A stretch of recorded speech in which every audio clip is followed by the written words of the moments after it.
Welcome back, everybody. This is Wisconsin Shoe Guy, and today we're going to talk about breaking in new shoes and what you can expect. So I have two pairs of shoes here that I basically wore for one day, and they're just breaking in. And then I've got two high-end pairs of shoes here that have been worn for quite a while.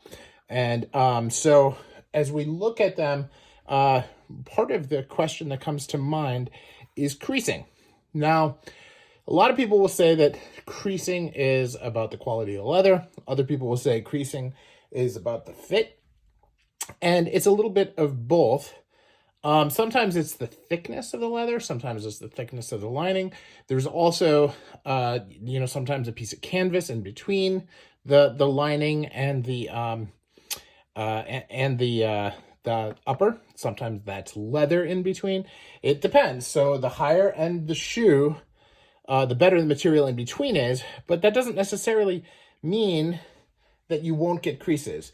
I have a pair of shoes from Chow Torres here, and you can see that this is NNA hatch grain, and it creased pretty deeply here. Now my feet swelled a lot in these, so that's one piece. But the lining on these is really, really thin and a little dry.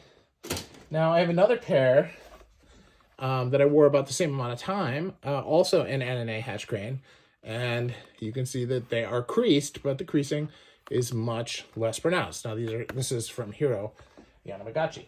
So that's one difference. Now here, we have some really, really entry-level shoes. So this is a pair of Wholecuts from Blackbird, and these are seamless Wholecuts, which is really cool. But, this is, a couple $100, under $300, definitely. And you can see that there's some deep crease marks here. Now, this is not damage or anything like that. It's just creasing. And, I will add conditioner and stuff to them, over and over and over again. But, I did today, right? So there is conditioner there, and I added a little bit of wax. I have not done shoe cream, which will make that fade quite a bit. But this is, you can see deep creases in it. Now, what's interesting is that these deep creases are exactly the same spot on the shoe as my creases on my Acme. And, we have to look really close to be able to really see them. They're called micro creases, but there's quite a lot of them, right? Same kind of thing. Now, this is an Enzo, and something on the sole there, sorry about that. And you can see again, micro creases, but again, same exact spot, and Wholecuts, right? They're all Wholecuts. So these are the shoes that crease the most, because there's nothing to stop the creasing, right? If you have like a wingtip, it'll have a piece here and a piece there. I mean, here you can see this piece is going to stop creasing, from rolling into that, right? It has a little bit of structure to it. Now, it doesn't totally stop, right? Some people have it so that it bends on the actual bend line is on the toe cap and stuff. That happens. But for the most part, you're going to see a lot more creasing on Wholecuts. Now, this is a pair from Raymar.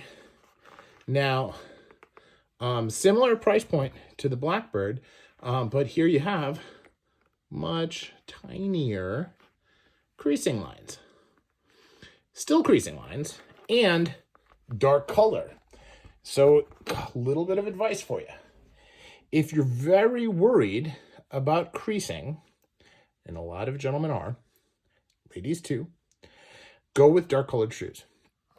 When you're in lighter colored shoes, you can see them a little bit better, and really light colored shoes, they really stand out.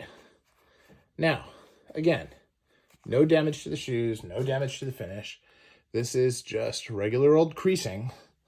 And this leather is a lot lower quality than these.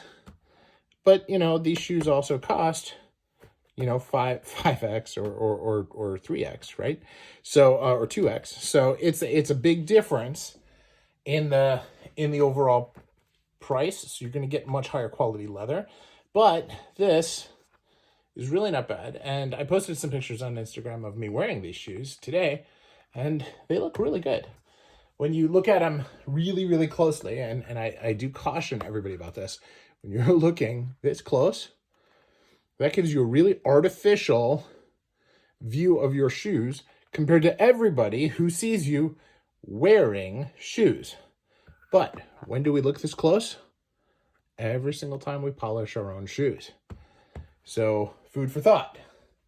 Sometimes you got to take a deep breath and not worry about stuff that you see this close. Like, for instance, I know a lot of guys who go completely crazy over that little spot. Right? Find that spot now. It's hard. Right? Now that you know where it is, you might be able to see it. But this is 1 foot away. Now try it when it's 5 feet away.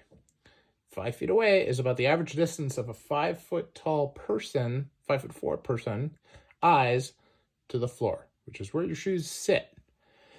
So just something to think about. Creasing, again, totally normal, but you will see some differences in what we'll call entry-level leathers and higher-end leathers. Now, interesting to note, Blackbird, which is the maker of this one, has recently been able to acquire some higher-end leather.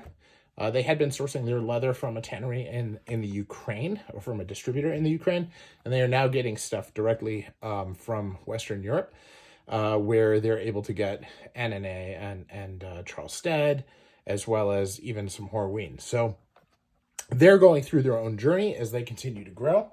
But this is Annane, right? Big, deep creases. And they fit really, really well.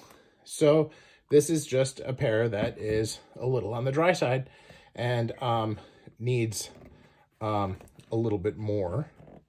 And probably, the shoemaker actually pointed out to me today that he thought it was a little drier than he liked.